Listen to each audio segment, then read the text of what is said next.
let's go into this because this is an interesting point.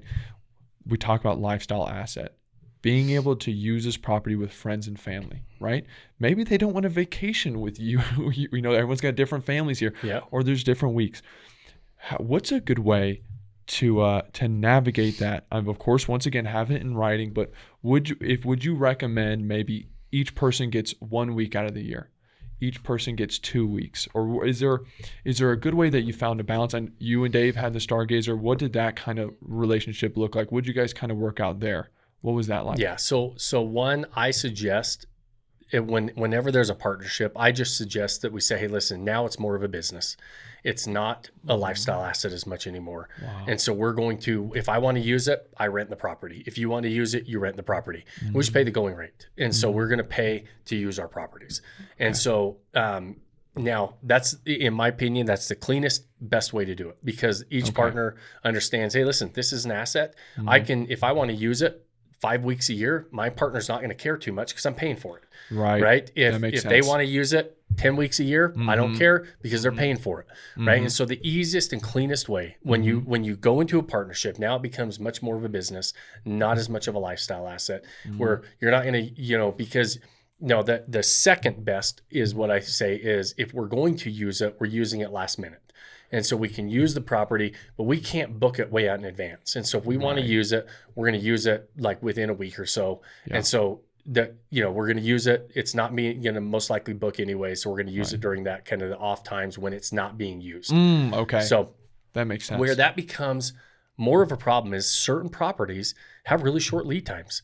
Certain properties don't work very well like that because it likely is going to book within a week. And that's like your booking window is a lot shorter. And so you could still be using and taking a lot of money off the table by using it last minute. And so if you're going to do that, I still think you should have some sort of hey, you can use it last minute up to so many times a year, right? And so, or up to so many nights time per year. So you've got to have limitations and structure around it. Otherwise you run down the road of, one of my favorite properties. The only reason we sold it is we didn't have clear expectations on the personal usage. And I just told you there's no relationship, no property is worth more than a relationship. Right. And so one of my top performing properties I owned with a partner, and kids started getting older, and his kids started getting older. They were coming to be high school age, college age, and they wanted to use it, and they wanted to use it on the weekends, and they were using it a lot. And it became to where all of a sudden we didn't have really clear expectations. And so it became way more of just a lifestyle asset and a home that they could, a vacation home for them.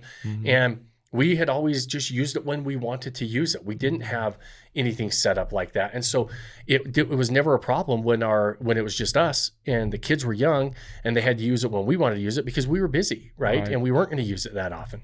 And he wasn't using it that often. But then all of a sudden kids grew up and they started getting high school age, college age, getting married, and they want to use it. And now all of a sudden it was not a very clear expectation. And it was, it led to the sale of the property for us. We just said, hey, listen, this is becoming more of a vacation home. Let's sell the property, reallocate the funds. And it was one of my best properties. I wish I still had it. And we probably would have had we had clearer expectations on the front end. And so it's all these pieces of advice are because of mistakes I made, right? They're very valuable, man. These are valuable. I'm not guessing on this. I'm saying if I could do things different, here's how I do it. So now if I'm in a partnership, I just say, hey, listen, if we want to use the property, we're going to pay for the property. We're going to pay to use it, right? And we're just pay the going rate. So we're going to go down because it's going to cost us that.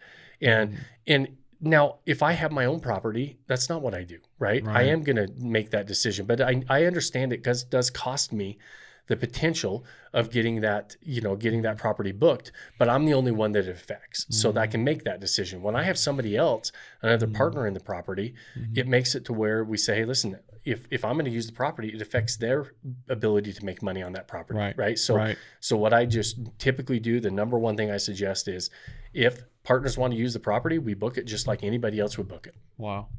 Okay, I think this is really good. Now I'm going to ask you a question that I think someone's probably thinking in their car when they're driving and listening to this. All right? Okay.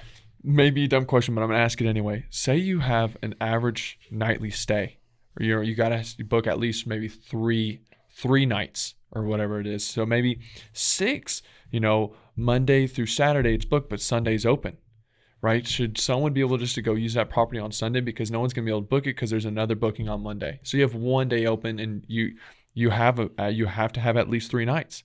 So what do you do on that Sunday? Yeah, those orphan nights. Do you give it away? Do you go, hey man, you can use it, no one's going to book it anyway? Yeah, Or we definitely do that. okay, I would not. Okay. I would be lying if I said we didn't do that. Right. Okay. Dave and I had properties together. We were super flexible. We're Yeah. like, hey, bro, nobody's going to use it. Go down and use it. And he would do the same for us. Mhm. And so it was. You can have definitely flexibility Okay. with that stuff. The problem with it is when you don't have a rule to follow, then it's always up to, hey, maybe I These can do nights this, start maybe to I pop can't. up. Exactly. These All of a nights sudden, it's like, hey, Jake, what do you think about this? Hey, Yeah. oh man, so and so wanted to go down and use it. What do you Yeah. think about this? Oh, Yeah. then Yep. and it doesn't ever. It's never equitable. And so when it's not equitable, there's somebody that's upset. There's Right. somebody that's like, man, it feels like you're taking advantage of this thing, right? And so I always feel like when you turn it into a partnership, it becomes more of a business. Treat it as a business, Right. and just say, hey, listen. The easiest way to do it is anybody that wants to book it just books the property. Okay. You want to use it anytime you want to use it, go Okay. ahead, but you're just paying to use the property. Okay. That was great.